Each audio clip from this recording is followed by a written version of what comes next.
ஆண்டவரும் அருமை இரட்சகருமா இருக்கிற இயேசு கிறிஸ்துவின் ஆச்சரியமான நாமத்தில் தினமும் கர்த்தருடைய சத்தத்தை கேட்டுக்கொண்டிருக்கிற என்னுடைய பிள்ளைகளை வாழ்த்துகிறேன், ஆசீர்வதிக்கிறேன்.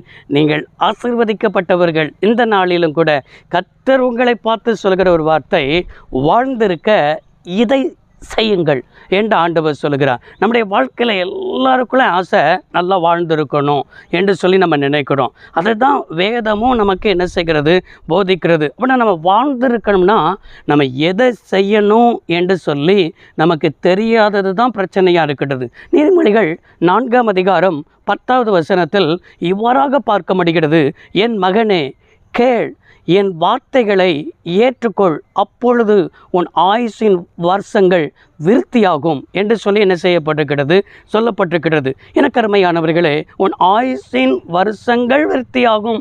அப்படி என்றால் நீ நன்றாக வாழ்ந்திருப்பாய். உன்னுடைய வாழ்க்கை என்ன சின்ன ஓட்டம் முடிந்து போகாது. ஏனென்று சொன்னால் இன்னும் வேதத்தில் வாசிக்கிறோம். வேதத்தில் இவ்வாறாக பார்க்க முடிகிறது. எப்படி பார்க்க முடிகிறது என்றால், நான் சாவாமல் பிழைத்திருந்து கர்த்தருடைய செய்கையை விவரிப்பேன் என்று சொல்லப்பட்டிருக்கிறது. அநேகருக்குள்ள இந்த வார்த்தையை கேட்டுக்கொண்டிருக்கும் போதே என் ஆவியானவர் உணர்த்துகிறது, அநேக மரண பயங்கள் உங்களுக்குள் காணப்படுகிறது. மரண பயத்தோடு கூட சில பயத்தின் ஆவி உங்களுக்குள் இருக்கிறதை என்னால் பார்க்க முடிகிறது. இந்த பயத்தின் ஆவி உங்களை செயல்படுத்த முடியாத அளவுக்கு தடை செய்து கொண்டிருக்கிறது. வெளியே போகிறதற்கும் பயம், அது மாத்திரமல்ல வீட்டில் உட்கார்ந்து கொண்டிருந்தாலும் பயம், பிள்ளைகளை குறித்த ஒரு பயம், கணவனாரை குறித்த பயம், உங்களுடைய குடும்பத்தை குறித்த பயம், எதிர்காலத்தை குறித்த பயம். இப்படி பயந்து பயந்து பயந்து அநேகர் உங்களுக்குள்ளே செத்து கொண்டிருக்கிறீர்கள். உங்களுக்குள்ளே செத்து செத்து சாகிற ஒரு அனுபவம் தான் இன்றைக்கு காணப்படுகிறது. இது பிசாசு கொண்டு வருகிற ஒரு பெரிய ஆயுதம். இது ஒரு வகையான ஆவி. இந்த ஆவியை நீங்கள் துரத்துவதற்கு தான் கர்த்தர் இன்றைக்கு ரகசியத்தை என்ன செய்கிறார், சொல்லித் தருகிறார். என்ன ரகசியத்தை சொல்லித் தருகிறார் என்றால், என் மகனே கேள். எதை கேட்கணும் அப்படின்னா, உலகத்தின் ஆலோசனை அல்ல. ஐயோ, என் வாழ்க்கையில் இப்படிப்பட்ட மரண பயம் இருக்கிறது, எனக்கு இப்படிப்பட்ட மரண போராட்டத்தோடு கூட நான் வாழ்ந்து கொண்டிருக்கிறேனே என்று சொல்லி மற்றவரிடத்தில் போய், உலக மனிதனிடத்தில் போய் ஆலோசனையோ மற்ற காரியங்களுக்கோ எதுக்கோ நாம் நிற்க வேண்டிய அவசியம் இல்லை. அந்த வசனம் 10வது வசனம் என்ன சொல்கிறது என்று சொன்னால், எதை கேட்க வேண்டும் என்றால், எதை ஏற்றுக்கொள்ள வேண்டும் என்றால், என் வார்த்தையை ஏற்றுக்கொள் என்று ஆண்டவர் சொல்லுகிறார். இன்றைக்கு நம்முடைய வாழ்க்கையில் வருகிற போராட்டங்களுக்கு, பிரச்சனைகளுக்கு, இப்படிப்பட்ட சூழ்நிலை வழியாக தள்ளப்படும் பொழுது அவருடைய வார்த்தையை ஏற்றுக்கொள்வதை விட்டுட்டு யார் யாரெல்லாமோ சொன்னதெல்லாம் அப்படியே நம்ம செஞ்சு பார்ப்போம். இதை செஞ்சால் அதை சரியாயிருமா, இதை செஞ்சால் இப்படி நடந்துருமா, அதை செஞ்சால் இப்படி நடந்துருமா, எல்லாத்தையும் செஞ்சு பார்ப்போம்.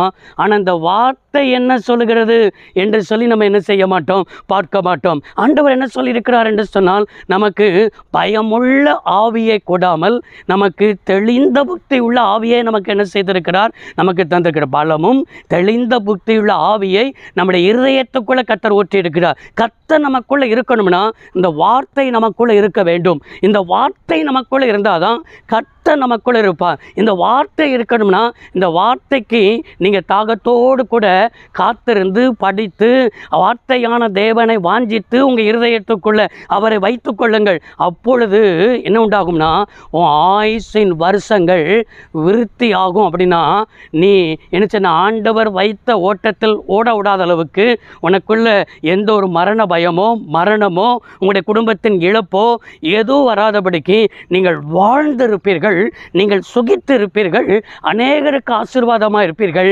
உங்கள் சந்ததியை பார்த்து, உங்கள் தலைமுறைகளை பார்த்து, இனி என்ன சொன்னால் அந்த தலைமுறையின் ஆசீர்வாதத்தை பார்த்து நீங்கள் மகிழ்ந்து இருக்க என் தேவன் இன்றைக்கு அற்புதங்களை செய்வதற்கு அவருடைய வார்த்தையை ஏற்றுக்கொள்ளுங்கள். வார்த்தையை அசட்டை பண்ணாதீர்கள், வார்த்தையை புறக்கணியாதீர்கள்.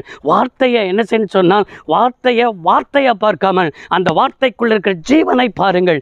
ஜீவன் உங்களை வாழ வைக்கும். ஜெபம் பண்ணுவோம். சர்வ வல்லமையுள்ள தெய்வமே, இன்றைக்கும் இந்த வார்த்தையை கேட்டமுடைய பிள்ளைகள் ஆண்டவரே வாழ்ந்திருக்க நீர் ஆண்டவரே நீதிமொழிகள் 4:10 பேசியிருக்கிறேன். அந்த வார்த்தையின்படியே நம்முடைய பிள்ளைகள் வாழ்ந்திருக்கட்டும். இயேசு ரட்சக நாமத்தில் பிதாவே, ஆமென். கர்த்தர் உங்களை ஆசீர்வதிப்பாராக. God bless you all.